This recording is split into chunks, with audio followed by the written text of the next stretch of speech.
কেউ কথা রাখেনি। ৩৩ বছর কাটল, কেউ কথা রাখেনি। ছেলেবেলায় এক বুষ্টমি তার আগমনী গান হঠাৎ থামিয়ে বলেছিল, শুক্লা দ্বাদশীর দিন অন্তরাটুকু শুনিয়ে যাবে।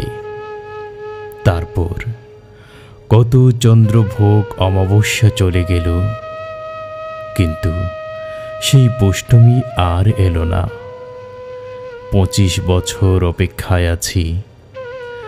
মামাবাড়ির মাঝি নাদের আলী বলেছিল, বড় হও দাদা ঠাকুর, তোমাকে আমি ৩ প্রহরের বিল দেখাতে নিয়ে যাব। সেখানে পদ্ম ফুলের মাথায় সাপ আর ভ্রমর খেলা করে। নাদের আলী, আমি আর কত বড় হব? আমার মাথায় ঘরের ছাদ ফোঁড়ে আকাশ স্পর্শ করলে তারপর তুমি আমায় ৩ প্রহরের বিল দেখাবে? একটাও রয়েলগুলি কিনতে পারিনি কখনো। লাঠি লজেন্স দেখিয়ে দেখিয়ে চষেছে লস্কর বাড়ির ছেলেরা। ভিখারির মতন চৌধুরীদের গেটে দাঁড়িয়ে দেখেছি ভেতরে রাস উৎসব।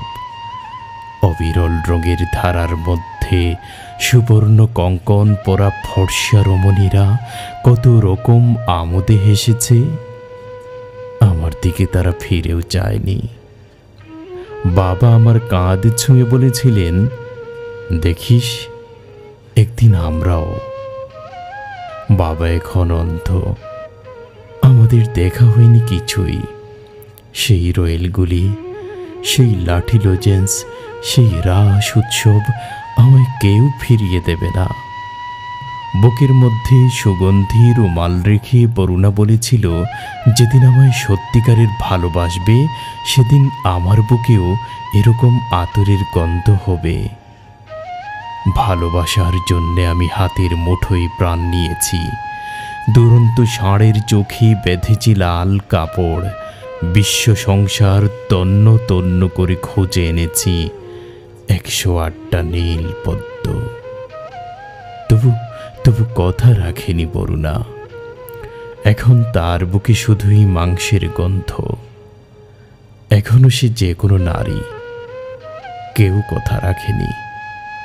৩৩ বছর কাটল, কেউ কথা রাখে না।